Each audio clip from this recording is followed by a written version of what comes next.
And I'm going to start the meeting so we can all get on with our evening, and Heineken. Okay. So we are recording. It is September 25th, 2020 at 1:03 p.m. And I am joined by Jeff Hurley, John Greaves, Michael Darden, and Linda Getz. And I'm Denise McCurdy for a DFM Data Core Steering Committee meeting.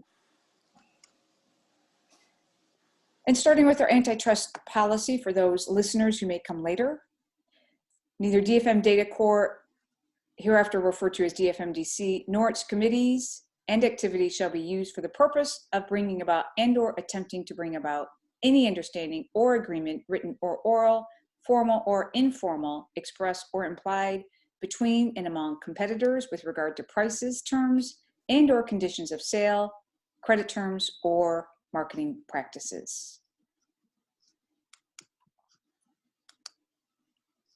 Okay, our agenda today, guys, is we've got some good things planned for you.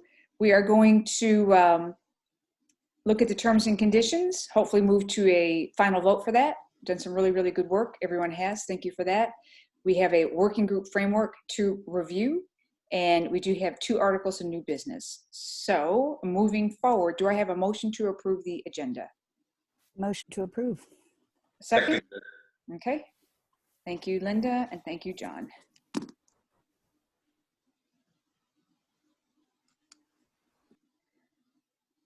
I assume everyone has read the meeting minutes. They were Yes. okay, Yes. last week. Okay, so meeting minutes. Do I have a motion to approve the last Friday steering committee meeting minutes? Reeves. Seconded. John, Linda, thank you for that. All right, just wanted to share with you guys again where we are at with our phase 1, phase 2, phase 3. So we are still in phase 2 that goes through the end of this year. And I've called out the red here, the DFM Industry Consortium kickoff. We said originally that was going to be mid to late September. In fact, it is still mid to late, rather it's late September. So I think everyone knows that Michael is going to Dallas next week and is doing this consortium kickoff with the Texas Blockchain Association, Hedera, DOT on September 30th. So in fact, we did meet this and very happy about that. Michael, did you want to say anything about that before we move on? Just looking forward to the event next week. We've got a nice Eventbrite invitation that's been put together by Kilroy Blockchain that is serving as the linchpin for the invitations for folks. I reached out for people about a week beforehand, let them know on LinkedIn that they were going to be contacted with this invitation, and then I forwarded the invitation, and then Karen has sent the invitation via emails yesterday. So we will be having a meeting in Dallas, and I had a meeting right before this meeting that is a potential additional participant for that meeting, a fairly large size digital freight matching company. So from Texas, no less. So it's good. Looking forward to the meeting next week. Nice. And looking forward to having all of our documents done so we can put them in place in front of people and actually just have them go log into the system and experience the onboarding for what we've built it to be. This is a milestone step. I was speaking earlier with Jim Beach on the phone, and he was telling me, so what's going on? And I kind of took a deep breath and I said, well, today's a big day. This is the last document that is should be, I think, with the work that's been done to it previous to this meeting, is as the last document that is required for being able to sign up customers. And he said, well, tell me more about that. So we went on for 30 minutes about just that. I mean, I've already lived this meeting once today. And I share this with you because other than making this font red and changing literally this to O instead of a U, I'm not changing this, and we're still on track. So I think it's important just to reorient ourselves with what our bigger goal is, for our phases through, end of next year. Of course, this is a high level sort of strategic plan. I'm going to stop sharing now because we are now going to talk about the terms and conditions. So I'm going to share that.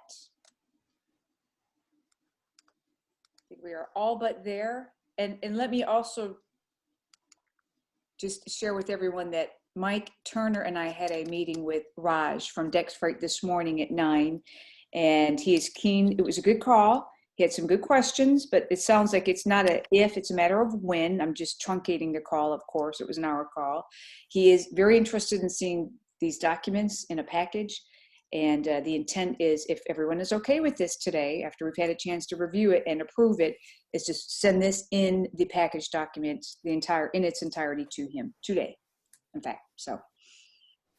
Yeah, and frankly, my hope would be that we approve the documents and Denise uploads the documents into the platform and we send the email over to Raj as being the first user and he follows the onboarding document trail that leads him straight to these documents that Denise can upload as soon as we have them all approved here. So I'm hopeful that he is truly the first one through the system and not an external process. It should really flow right into the way that we do normal onboarding.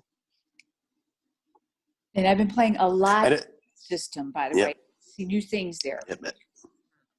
There's some new things there. There's new governance things there. I know. You know. Very. Well, Okay. been working hard. Yeah. So guys, let's just go, if we could get through this. This is mostly the same document that I sent last Friday with a couple of things, and I'd like to share what those changes are so you don't have to paw through the entire document again. First and foremost, we changed it from terms of use to terms and conditions. That was a good catch by Michael. And I've made certain that that is a global change throughout the document. So in essence, Which, by the way, was only in these first two spots. yes. It was only referred to as terms of use here in the title and in the very fourth word. So I just thought it was silly. Every place else that it was in here, it refers to it as terms and conditions. I don't see any reason why we wouldn't be consistent with that through the whole document. So that was a minor change. And really the only substantive changes are actually right here in the definitions. The rest of it is very, very minor. Having said that, we'll go through whatever questions you have. So what we did was added a contributed member, which is a non-invited. If you'll recall, one of our member classes is a C member, not a CI. So this is folks who, go to the public-facing portal and aren't actually part of the governance onboarding. So we added a definition for this. I'll pause and let everyone read that.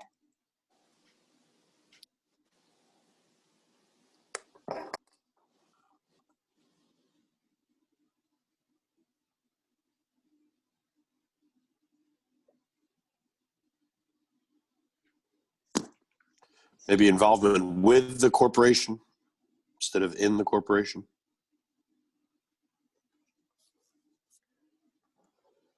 With the corporation service offering.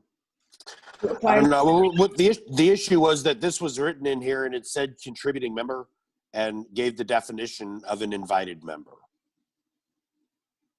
Because it's basically describing in the definition that was here was the condition of somebody who had the ability to get voting rights.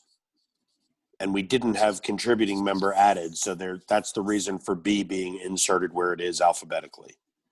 And sorry for the blood red changes all over everything. It's just, there's really not much that's changed. It's just that it was moved in order to be able to get it so that the bullets line up, but it's really very limited amount of textual changes.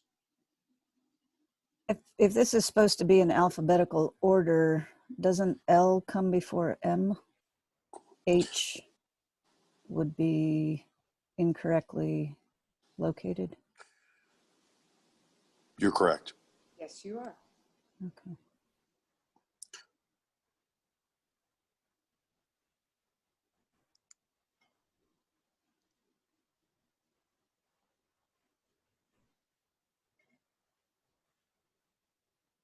So contributing member is new.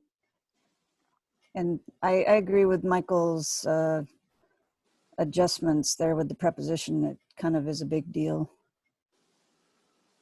I'm sorry, was it within the corporation?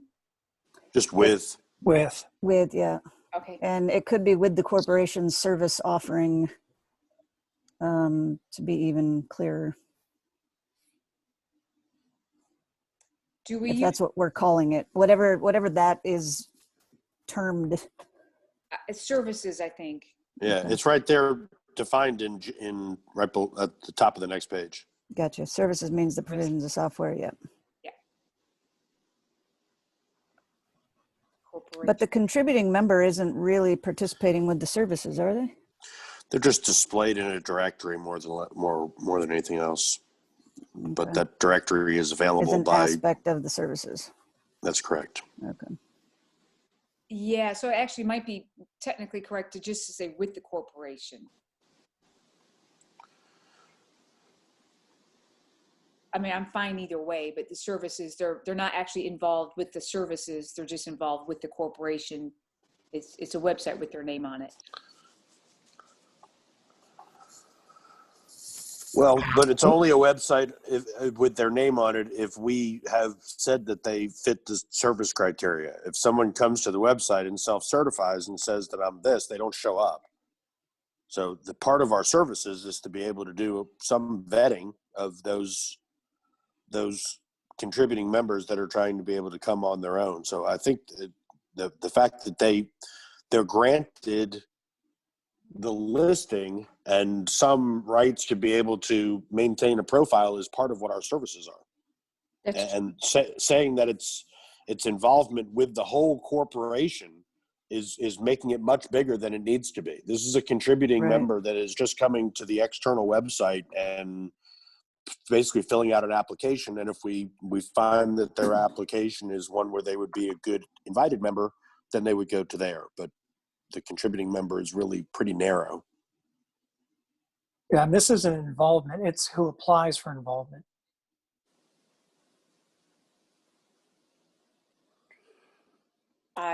Yeah, you're absolutely right.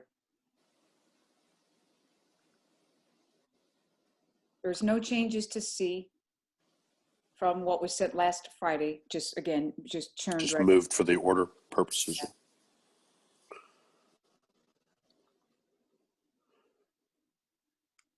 And Jeff, is that the one that you had question on? Was the DFM member? Yeah, the DFM member originally had just said somebody who provides digital freight services, which did not, and there wasn't anything around the agreement denoted in the original definition. Got it. So then they wouldn't be a DFM member; they'd just be a DFM. Right. Yep. Oh yeah, you're right. It was it was defined, but it was just the same definition that we used in the license agreement for DFN member. That's correct. And Jeff said, can we just put a little bit more around that?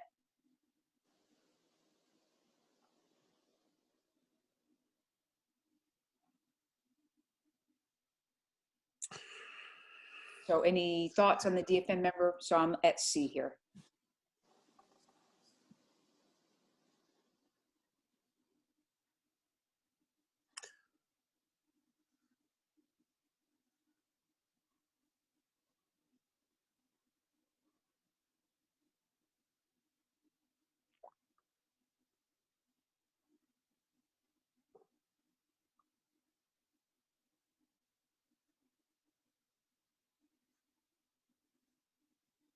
Everyone comfortable with item C?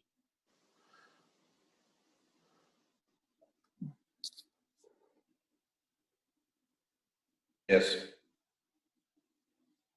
Okay. Item E is what remained the same with the exception of adding the term invited and invited, just to make it clear that it was an invited as opposed to a self-certified, right?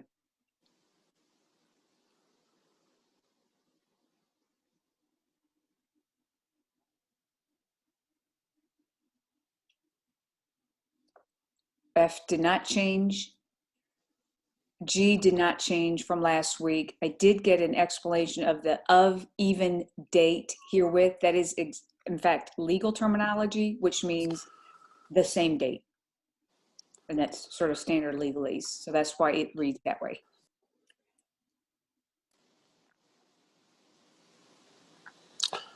Hey, I think Denise, Denise, I'm sorry. Back on C just for a second.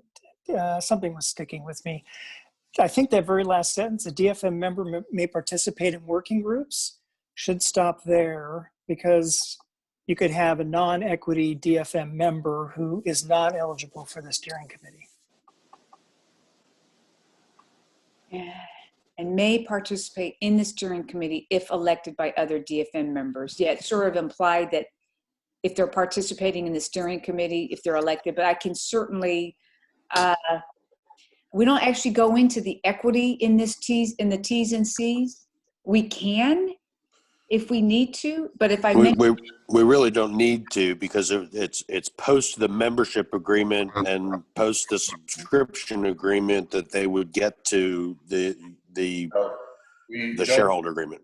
Yeah, don't tangle this back up again. It'll become No. you're not unraveled. All right. Sorry, back to G. Yeah, and that is the same as it was last week when I sent it on Friday, which doesn't mean that, by the way, I'm only calling you to the changes from last week, right? So by all means, if anyone wants to stop someplace, now is the time.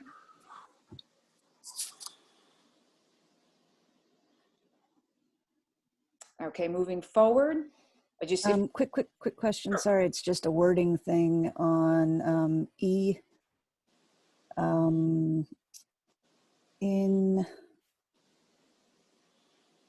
In the corporation's sole and absolute discretion, shouldn't that be at?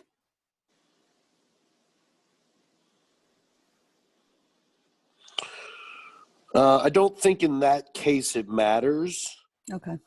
Um, Yeah, it just, for some reason, it popped out at me funny, so. yeah.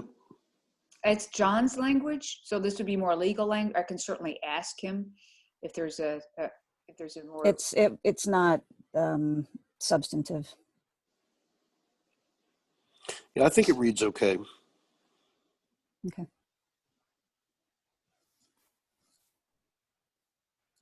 Yeah, that's fine. Okay, I'm going to move forward, but please, if you'd like to stop, just let me know.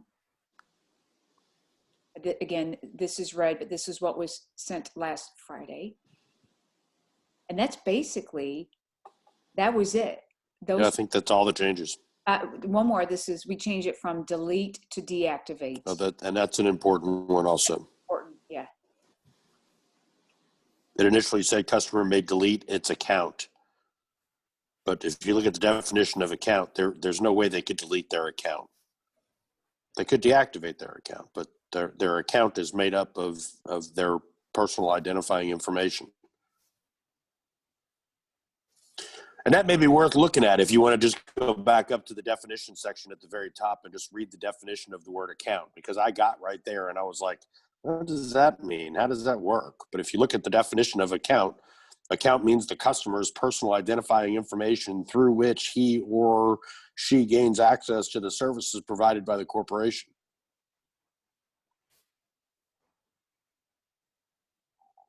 So whatever services are done are tied to that account.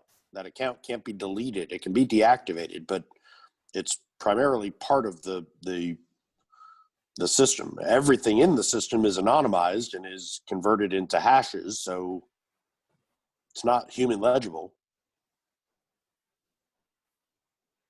Gotcha. While we're here, and just as an aside, G is still in the wrong spot. It needs to be above F. Above M for member, yeah. I cut and pasted it in the wrong spot. Sorry about that.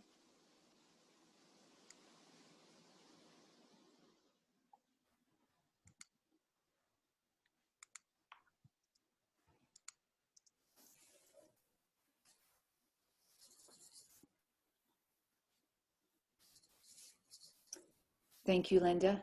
Yep.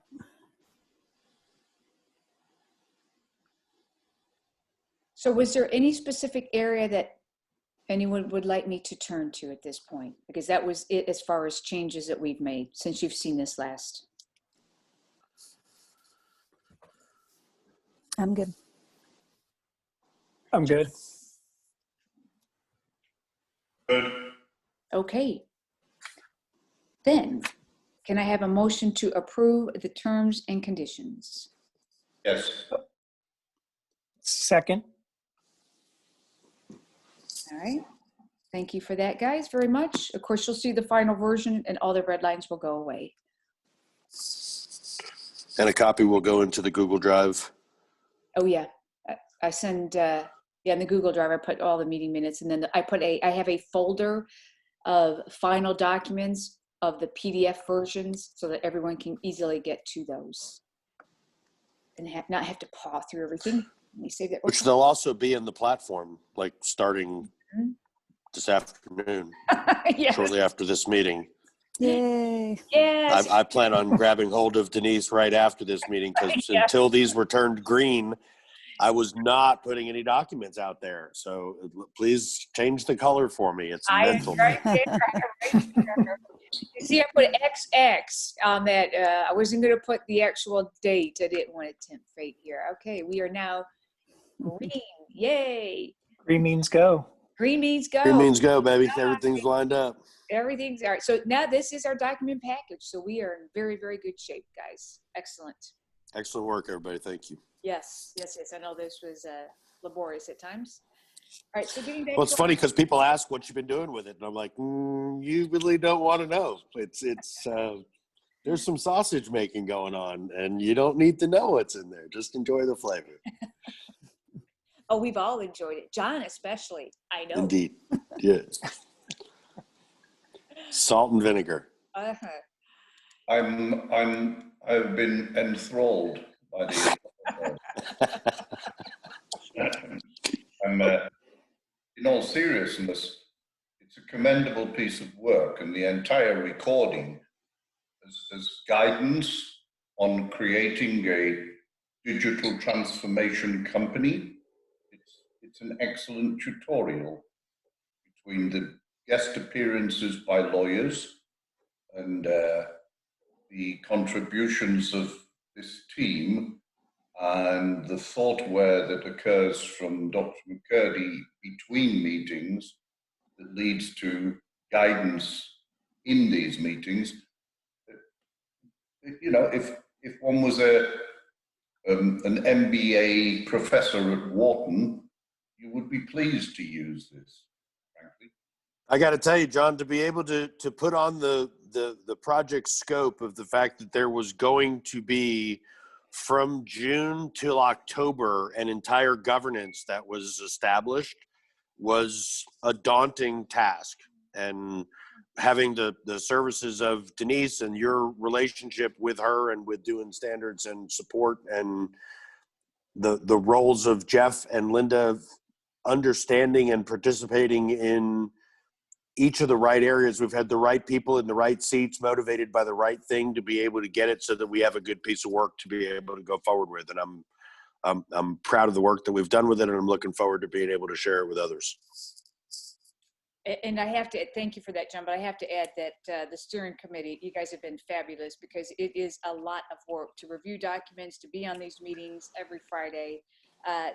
We could not have done it without your expertise and direction to all three of you. So thank you for that. Yep. Indeed. So moving forward to the next agenda item, this is the working group framework. So we had talked about this last week and I had made more changes to the governance. So this is where it all sort of comes together. And then there is a separate slide for each one of these. For the most part, it is what we reviewed last week. Again, just minor changes. So I'm going to start with this. And I know Jeff had a question, I believe, Jeff, about the voting rights. Yeah, and taking a look at the voting rights roles, I understand that there's a read-write role, but I don't know where there would be a write role without read. So I'm thinking in any one of these modules, it's read-write. You don't need the write and write privileges. So that's a good point. I'll share with you that in order to be able to try to standardize on language, we have identified write, maintain, and admin. And maintain is read write, where they have both. It's that mid layer. And admin is got everything that the mid layer would have, but also has the ability to create additional users that would be in that maintain or read role.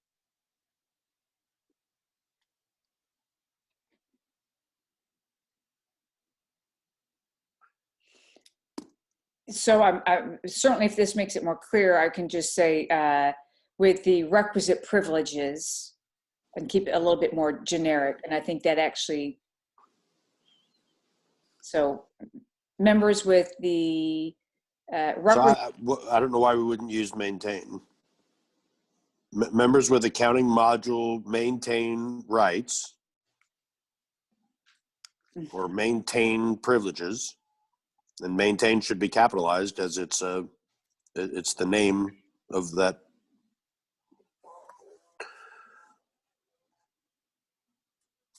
Yeah, okay. I'll make that change for all of those then. That's easy enough. Yeah, hearing you describe that, Michael, I'm looking forward to a walkthrough of what's been done with the platform since we last got a little showcase of it.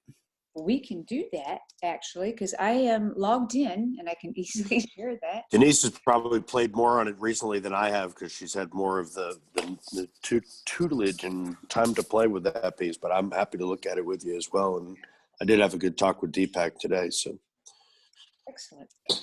the big issue that's happening with the Deepak side is his concern has been how to be able to give someone, a user, the rights to be a working group participant. Who has the rights to be able to give somebody the right to be a working group participant? Mm.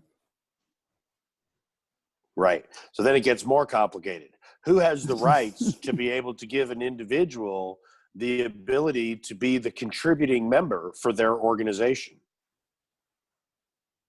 So there's one layer that's more difficult than that, which is who has the rights to be able to give a DFM member user a steering committee assignment.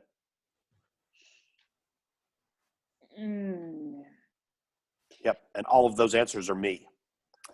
So we have to restrict the access of being able to turn those features on for those people. Yes, I appreciate you posed the question, Michael, but the answer is quite simple. That's you. Right. I know. It's just, I get it. They were rhetorical questions. Yeah, I worked this puzzle, and working the puzzle with the IT people was like, well, it's got to be me. It's got to be my role to do, and it can't be because you are a corporation, and because you have contributing cash members, and there is a share environment in the nature of the corporation. You do need to establish an escrow locker that in the event of your premature or unexpected demise, there's a backup way to get in and run the system. It should be lodged with your lawyer of choice for safekeeping, and the company's board should be made aware that in the event that you become unavailable for whatever reason, application can be made to Johnson, Johnson, Higgs, Johnson & Johnson in Atlanta at this address, carrying a notarized board letter that allows access to the escrow document that gives the secret code or whatever. Right. So, John, you're right on point, and just to be clear and get it on the record of where we are in a pre-production environment at the moment. So the next step is to be able to actually put these documents in, move a copy of the code to a production environment, and then have this as a pre-production environment that we're working with right now. So those steps are in process, and that's when you end up with the backup authentication going to a lawyer. So it's in the production system that takes place. But you're absolutely right. It just there is no production system yet. There's a place that we're logging into, but it's literally built from scratch as being the pre-production system that has a backup to it. And it's by design that we will take the pre-production system at the moment of first customers to a production live system. which we're here. We're yay, signed documents or finished documents. So very happy for being able to put those in and put those action items in process.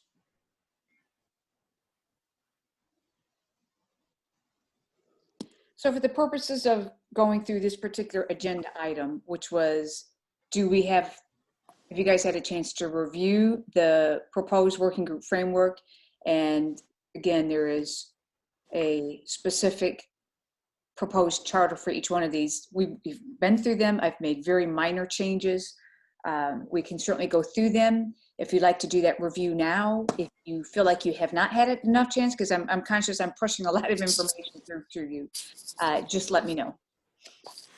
And just to remind everyone that the point of doing this was to be able to stand up these committees with no people in them so that they were here as working groups prepared to receive the ideas that come from users that enter the platform, but they are not intended to be finalized and staffed at the moment. They're intended to be foundational, and we can certainly hash the details inside of them, but also just for the record purposes, they are open for continued and ongoing modification as required for successful operation of the committees.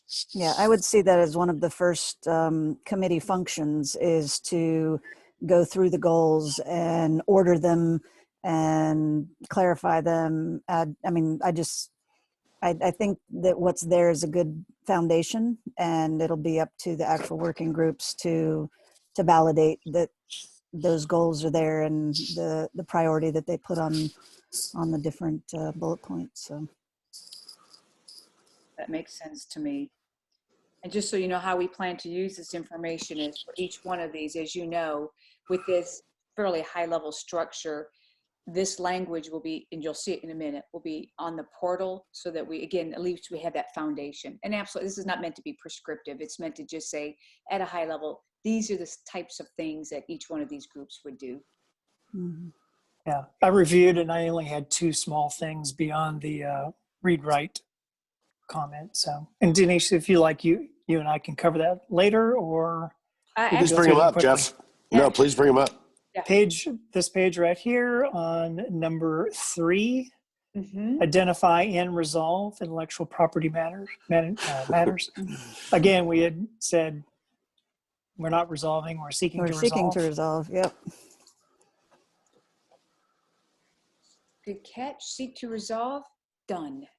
Yeah. And then page 11, IT. It was responsible for uptime. Let's see. Responsible for uptime. You can see them be responsible for the they responsible for the uptime of full working group. I mean, to me, the IT group is responsible for the uptime, and that means they're responsible for managing the third-party providers, of which there will be 1, 2, maybe 3. Is that FMDC personnel responsible for uptime, or is that the full working group? Well, these points of order goals within these Gs have always caused me a little heartburn, because just like when we started out, removing marketing terminology from legal documents, here we have exactly the same challenge, removing operational normalities from a working group's charter. So if you say the working group owns the integrity and performance of the DFMDC solution, yes, it does, but it's not responsible for uptimes and SLAs, because the working group may not necessarily involve people who can even do anything about it. I mean, Right. Absolutely. My point, yeah. So I would suggest it stops at the word solution, because it does, right? But how the working group would address that, how they would identify what the issues are, and would be taken to the people who do the job. And the working group would invite them perhaps to appear and discuss or whatever.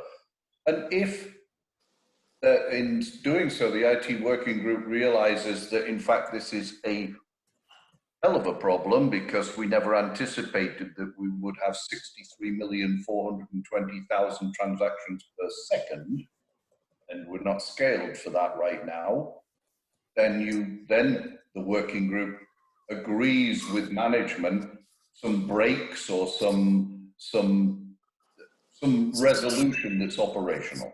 That's it. Right. Some alternative providers, some fallover, some fail-safe, some alternative solutions. Yeah. So it stops at solution.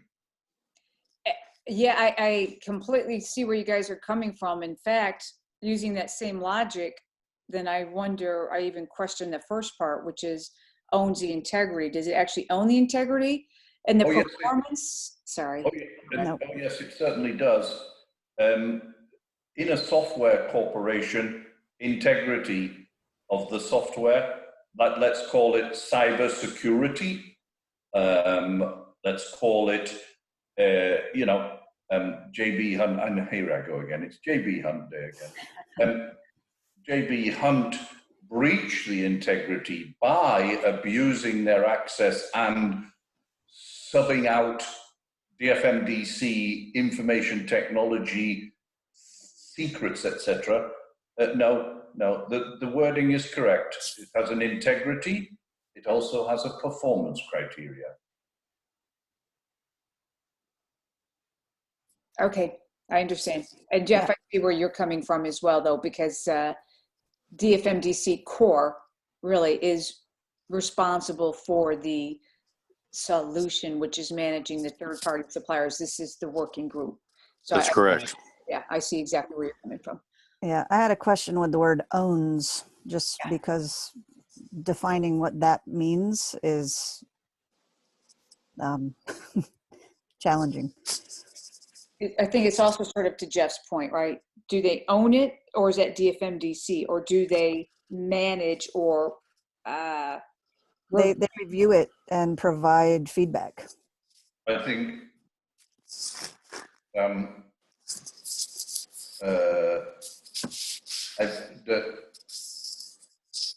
whilst owns might not be in truth the party of the first party, meaning they don't own it per se, but shall we say, you see, and at the end of the day, go to the header, assesses and makes recommendations to improve the security and performance of the DFMDC solution. So right at the header there, right, assesses and makes recommendations. Cool. So that means no, we can't own that because we're assessing and recommending. So aren't we saying in effect, one is vis-a-vis the top of the page, and a capital, a capital T is what's required, because we've said at the top of the page, assesses and makes recommendations, one, on the integrity and performance of the DFMDC solution. Two, you don't need to say in two, review the performance, it's assess the performance. You see what you see? You've got to read it as a sub to the header. It's assess the performance, not review, because we're looking at the title of the working group. Provide DFMDC solution training to the DFMs per approved training plan. Oh, really? That's not part of this job. That's not, That's not a working group, and it's providing. No working group can provide anything because they have technically nothing to provide except their inputs to the providers. So one might say in number 3, support or develop DFMDC solution training. That's it. End. Because the training plan belongs to the training people, and so they will develop it because they can, because they're the IT working group, and as such will have people in there who do not necessarily or have not necessarily been trainers, but we will have trainers in there or people who have previously gone to a training program, and as soon as we start talking about develop DFMDC solution training, some old curmudgeon will go, oh God's sake, not like the one I went to about 27 years ago that I went to sleep in, right? So I think develop is perfectly good. In number 4, right, we're reviewing the security of the DF, and that is absolutely correct because we've said so at the top. We've assessed and make recommendations, right?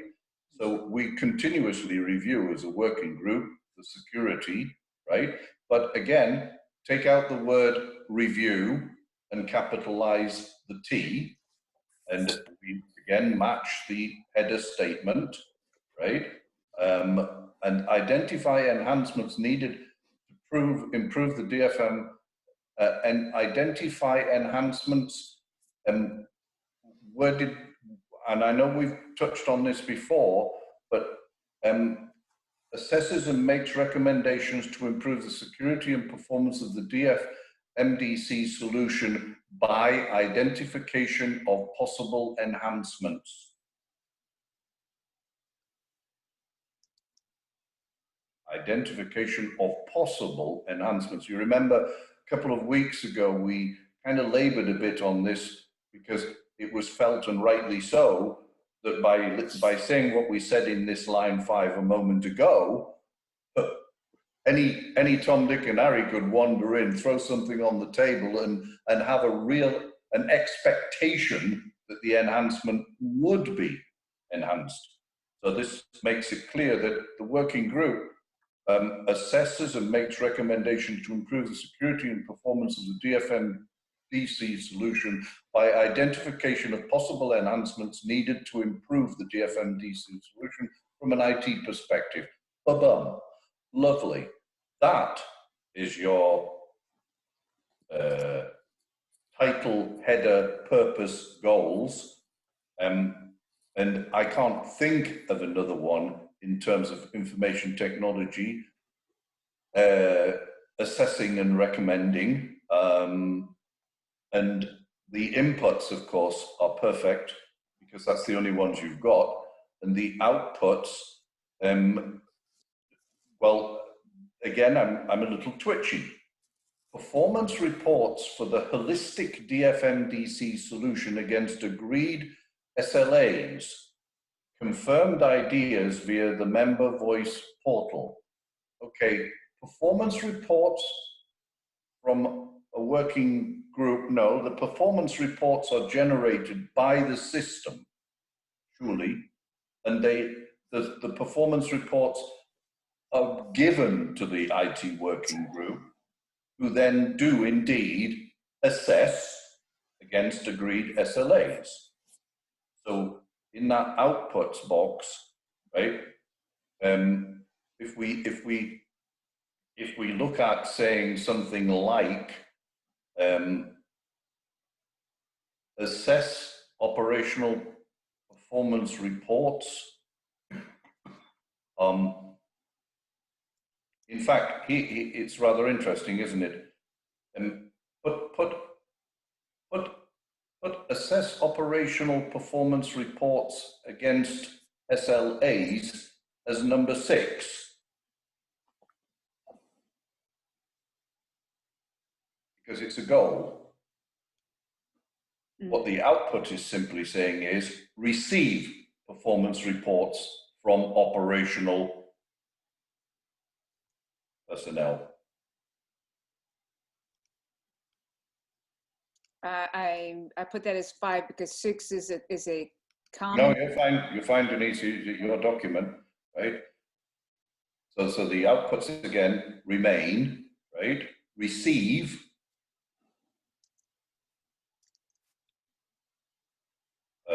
Performance reports, capital P and capital R, because you're receiving an evidential material. Receive performance reports, semicolon, right? Review confirmed ideas via the member voice portal.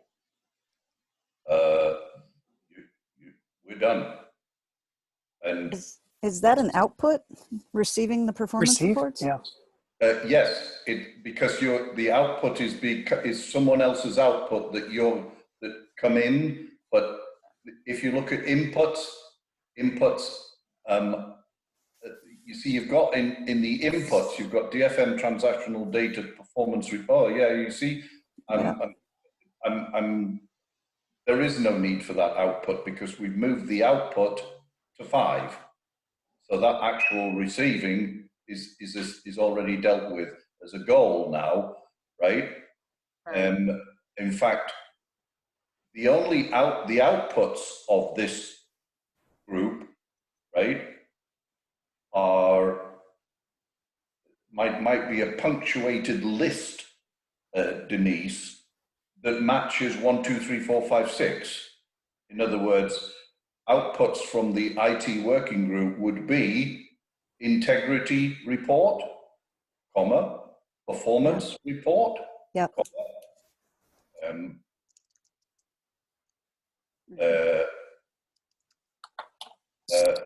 holistic performance report, And improvement suggestions or something, a report. Training module submissions,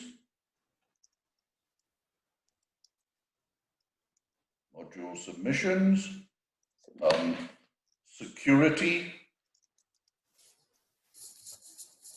review. That's nice. Leave it as review in this particular case, which we can't report the security. Operational performance assessment report. This is lovely. This is really nice because then a working group convened knows what it needs to do this time around. Now the working group could agree that it only does one of these. Some of these might only get done quarterly or 6 monthly or annually. And some of them might be on the agenda every meeting. And so the last one we've got, surely, operational assessment performance report, right?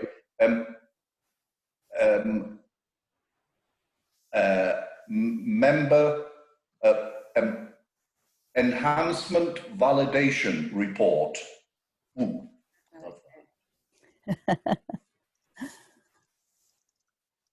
Yeah. That's it. There you go. That's your agenda every month. Hello, everybody. Let's start with, do we have any matters arising with regard to the integrity and performance of the DFMDC solution in today's meeting? Yes, Mr. Convener. Actually, it's crap because last month we were only 72% up, and that was entirely due to the system being hacked by the Chinese. Okay, what have we done about it? Well, we've put a Chinese firewall in. Oh, very good. Thank you. Duly noted. Put that in the report. There we go. You see what I'm saying? Yes. Yes, I do. So I think I need to go back and revisit these actually and put them in the outputs in a similar way. Yeah. If you did that, Denise, you actually give the charter, as it were, you see? Yeah. Yep. If you just read the header and then drop into the numbers and change the headers, change the numbers to the header, and then look at your outputs as being the numbered outputs in an output model, you're done. Okay, let me take the action to do this then, and it's just, I think, premature to vote, so I will. We're most fortunate because these documents do not comprise what one might call Texas documents. In other words, what Michael wants in his pocket this afternoon. Correct. These are good till next week or next month, frankly. But we certainly would like them done, because whilst Michael might not want them in his pocket in Texas, he might at least want the header that says there are 7 working groups proposed and these are those. So let me show you something cool and have Denise kind of show it to you. Denise, if you'll go up to your governance working group, one that you were just looking at. Okay, it's going to be there. And grab just the goals of your governance group as a copy. Just highlight them and copy them. Mm-hmm. And then go over to the portal and log in with your credentials to the organization support under governance. And you will see that there's a new feature that's there for you. Let me share this with everyone so they can. You're a wicked man, Michael Dodd. Okay, organization support here, governance. So go to your documents. Mhm. Look at the edit button at the top. You have a WYSIWYG above all of your documents to be able to share with everybody. So paste these in here and hit save and update. And this is dynamically displayed and updated from the admin of each module directly to the admin of each DFM of each module. So whatever Denise has in the first tab where it says about governance, all of that is a WYSIWYG that she can create with hyperlinks and text, and whatever is in there is displayed and updated in real time for each one of the people that are connected to governance from each DFM. Nice. Same with documents, same with roles and responsibilities. The voting tab is the tab to be able to place votes. We don't have any issues that are in there that have gotten to vote yet, but except in testing. But the ideas, you should see a couple that are in there. This is new. There comes a point, as you may be aware, when smart, particularly computer people, become an irritant rather than a pleasure. No names, no backgrounds, just know that more humble beings have just started to hate you for your smartness. It's really a cool way to build a system. I mean, we've made it so that Deepak and the developers, we don't need them anymore. I mean, when they're done, finished with this piece, and each of us have admin control of our area, when there's new functions that'll come up, there'll be a new tab that's displayed, but everybody has pretty similar review. So, I mean, if Denise, if you'll jump back to the main screen of the organization support, and instead of doing the governance one, do you have access to any of the others? Yeah, do operations or marketing. So these are all laid out in a similar way that the admin of that area can create and establish the text for everybody that's using that module. Excellent. And then, of course, the WGs will be able to attach their agendas and minutes to For everybody that's in that working group to see. That's correct. Yeah, Yes. that's correct. In fact, Okay. Yeah. Splendid. And what's next? okay. That was a good segue. All right, so I have the action, and I know what I need to do on that. New business, contributing member equity option. So hang on guys, we share this. Go back to the deck. Okay, we are now here in the agenda, which is right here, contributing members. So I'm going to go back to the proposed member class slide. So this red arrow is pointing to a proposed new member class, which is an invited contributing member who has an equity option. And I'm going to let Michael explain why this may be needed. So Yeah, we had an interesting scenario a week ago where we met with a company that uses Lloyd's of London to be able to do insurance policies on cargo insurance as a gap policy. And when a trucking company doesn't have but $250,000 worth of insurance and the load requires $750,000 worth of insurance, they are typically just cut out of the mix. But this company has provided this ability to secure that $500,000 worth of additional cargo insurance for that one trip and qualify for them back in the game. So his objective, the owner of that company, is looking to be able to engage with the digital freight matching companies so that he can eliminate the delta between what a carrier actually has for their core insurance and what they carry for a specific shipment that's booked in their platform. So he's not a DFM, but he is certainly a contributing member. But as being a contributing member, he's wanting to be able to help all the DFMs get into one place that they can all connect to his software from. It would make sense for him and his company to be able to expect or express an interest once he hears that the DFMs have the rights to be able to have equity. And it didn't happen. He didn't ask, but I felt the question coming while I was talking to him on the phone. So I brought it up before the last meeting as this is just something to be aware of this is a contributing member, which could be a big company, could be somebody who is, involved in doing the highway fast passes for going to way stations or not. It could be the companies that are doing the driver's logs electronically, the ELD records, and they're not doing matching, but they are right in the space, and they may want to help us by having an equity stake in the company and putting getting some skin in the game. So the initial discussion last week was, so what? What just to sell them some of yours. And that's possible, but the point of bringing it up into discussion was, is it a class?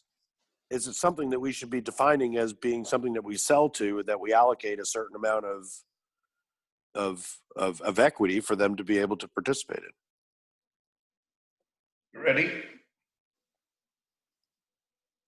I think it's a fantastic member class and opens some really neat doors of opportunity for engagement from companies that can have a distinct value add to the platform. I mean, this is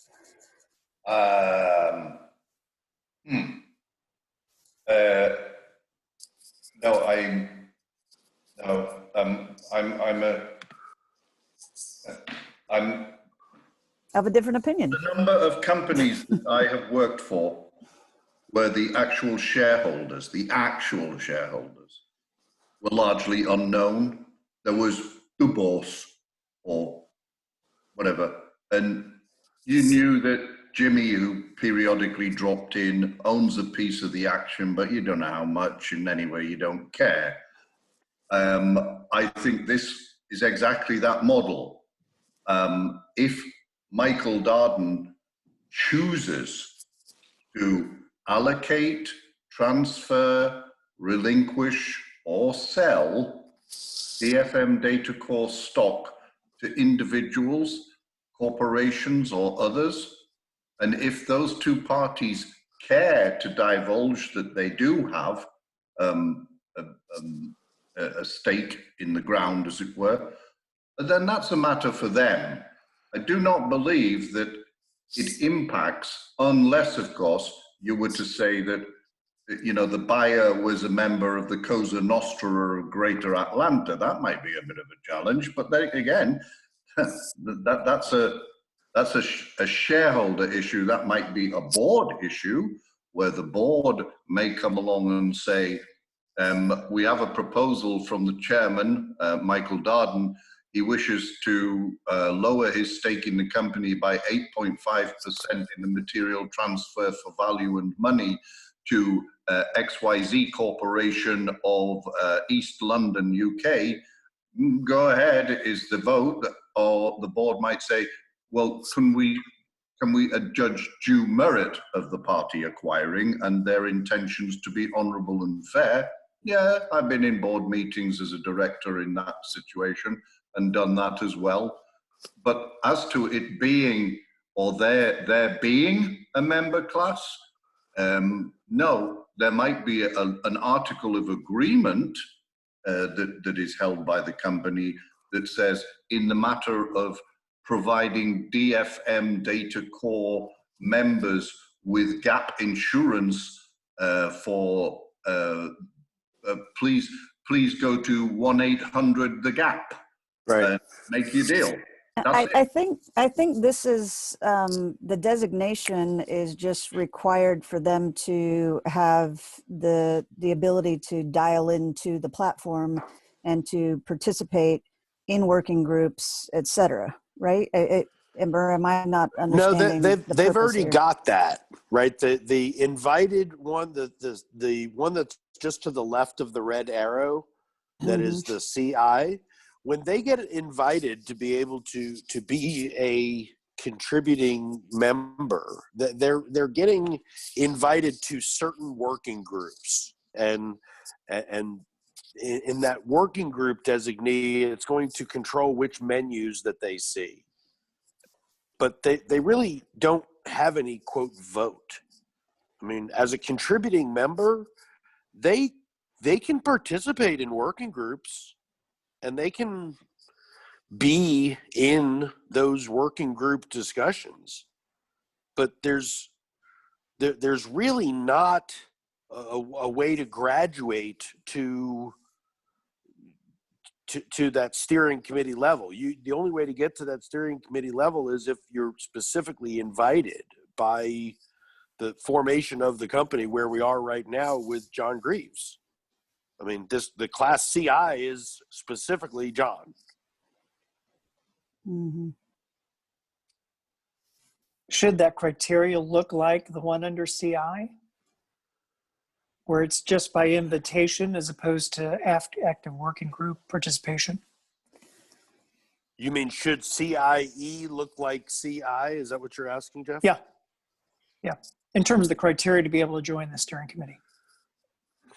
Yeah, that's the only thing, and the reason for that, and share my thought process is, these people have equity, and you don't want them to you want them to demonstrate that they are actually part of the DFM utility, right? Which means they're participating just like these folks here, and just like these folks here. So everyone who has equity is required to participate in a work group and demonstrate that participation. So that's why this is consistent with all the equity. There is a number, I don't know if we call it out necessarily as a number limit, but in the contributing member I invited, we have 1 DFMDC support staff plus 4 contributing members. That's a total of 5 people.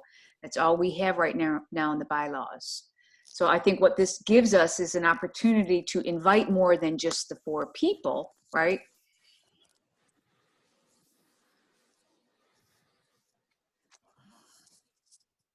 Yeah, I hear both sides of it, and it's, at this point, it's just really been a discussion, and I don't know if we've gotten to the point where I'm convinced that we need to make it a publicly available thing.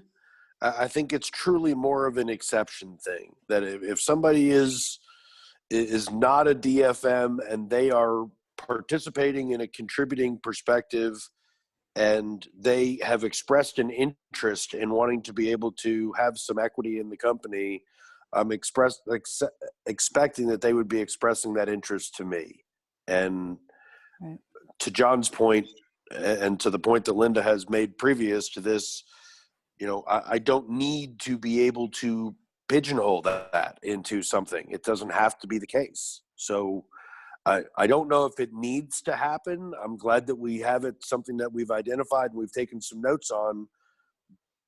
but I don't see a reason to be able to act on it at the moment. I don't think it changes what our structure is in a very meaningful way. If somebody were to ask, they wouldn't be precluded from being a contributing member beforehand and then getting invited before they ever got to the point that they said that they wanted equity. Right, but speaking to Denise's point, we only have 5 of those slots that have currently an engagement opportunity at any level beyond just, being able to engage in the working group. So would that be sufficient reason to create a new class of shares? I don't know because I'm looking at this going, okay, what are the follow-up steps we would have to take? Would we be designating, like you took your personal shares, Michael, and put them into a special class of shares to be able to do the DFM, member class with equity? How do you see this? Because I'm wondering, is that a different class? Does it give you parameters in which to designate how many of these types There's of 8% entities? more, Linda. Okay, so but that's what I'm saying. There's 8% equity that can come into the company as either this member class or as angel funds Mm-hmm. to be able to keep the balance that is the split that's intended. Mm-hmm. So is this necessary in? It's certainly not necessary to be able to spell it out right now. Okay. And it's not necessary in order to provision the appropriate rights to companies that would be coming in potentially as a contributing member and then purchasing equity regardless of which direction they got the equity. That's correct. Okay. So it's been a nice It's just conversation, but it's an unnecessary designation. That's what I think. I mean, that's where I sit at the moment, is that it's just, I don't know what I think it would confuse the conversation more than anything else. I hear Denise's point also. I mean, if somebody wanted to come buy a vote on the board or come buy a vote as a contributing member, this is the avenue for that to happen. But I think Right. that smells bad. I Yes, made it does. I made that smells bad look just saying it. That's Mhm. like what do you call him? Redstone, Sumner, and his daughter with their golden shares. That doesn't matter how bad they manage the company, you can't do anything without their votes. Yeah, it's just I don't see the need to do this at the moment. I think it's been a nice conversation and good to be able to address, but I think it's good that you have such a powerful team with a high degree of awareness available to you for such matters as and when they arise and as and when they become urgent. yeah, I think it's good to note that we had a discussion about the adding of a new class, but at this point we just don't think it's necessary, and that the working group discussion that we had still has a little bit of work to be done to it before it gets resolved here. But we should certainly celebrate the victory of the terms and conditions and checking the boxes and getting those up to date in the platform for execution with Dex and others. And just to close, first of all, I completely agree where we're landing on this. And another reason why the CIE was a little problematic for me is you have people who are now with equity on the steering committee who aren't participating with the transactions themselves, right? Right. And that's, we've always said we didn't want to do that. So I think we've landed in the right space. I will mark this accordingly in the minutes. But when going forward, I'll save this, of course, so we can resurrect it. But this will be grayed out. You won't see this in future versions. Okay, we're done.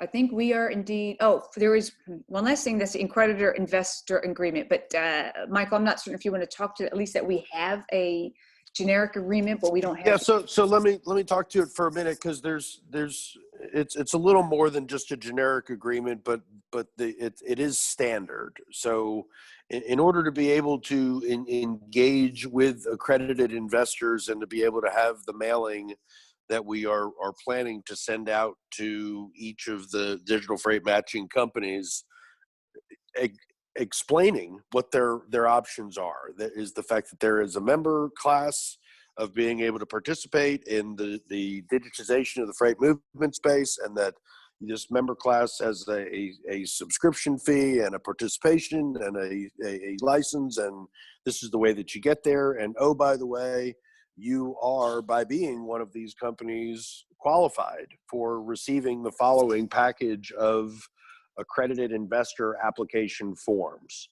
And as such, by being a digital freight matching provider, we are making available to you on a first come by first served basis the 40 options or 40 positions that are available for accredited investors. The documentation is attached.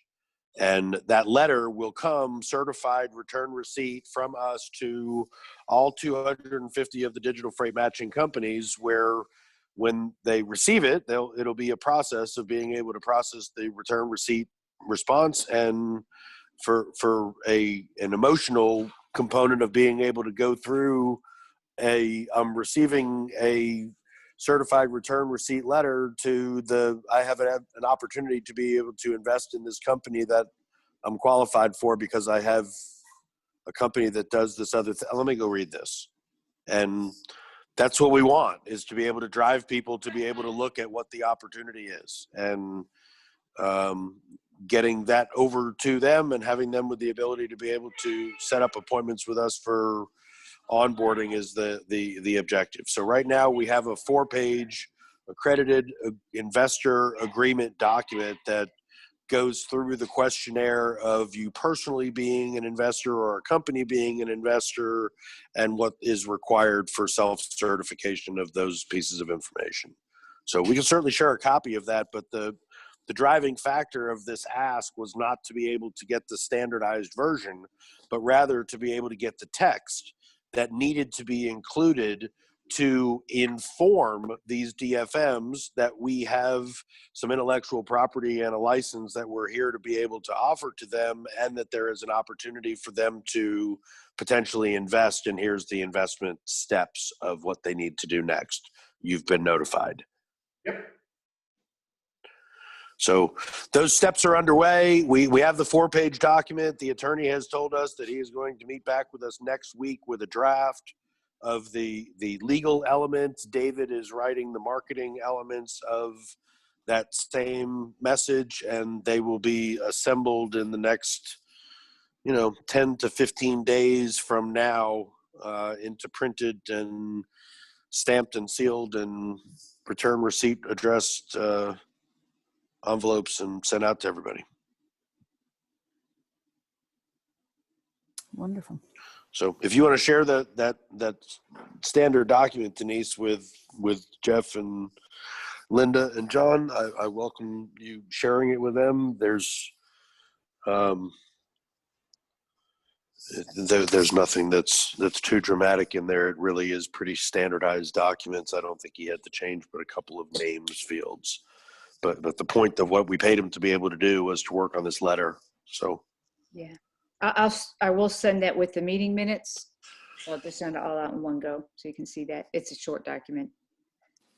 yeah, and apparently we must be good people to be able to work with, because this attorney has identified that they have interest in working with us for the long term. Which attorney is this? The new one was from Sparks. Works, Okay. which is Oh, I like that. Yes. yes, is our general counsel, which was, I thought, quite a vote of confidence. Yes. Yeah. He wants to take a whole set of the review of all the documents, which Denise has as the task to send off to him today.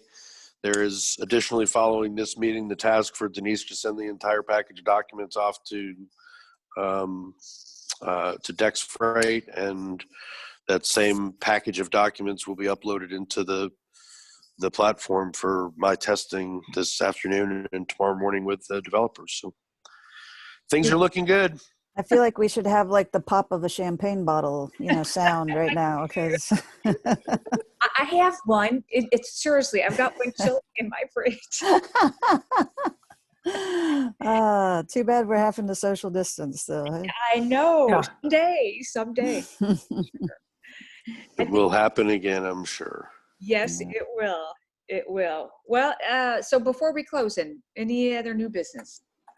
Nope. All right, then adjourn the meeting, and then next Friday, 1 p.m., you'll see an invite come out. I will not be there. Okay. I will be once again testing my ability to contract a fatal disease at altitude. Will you be returning or flying too? Where are you going? I will be upbound from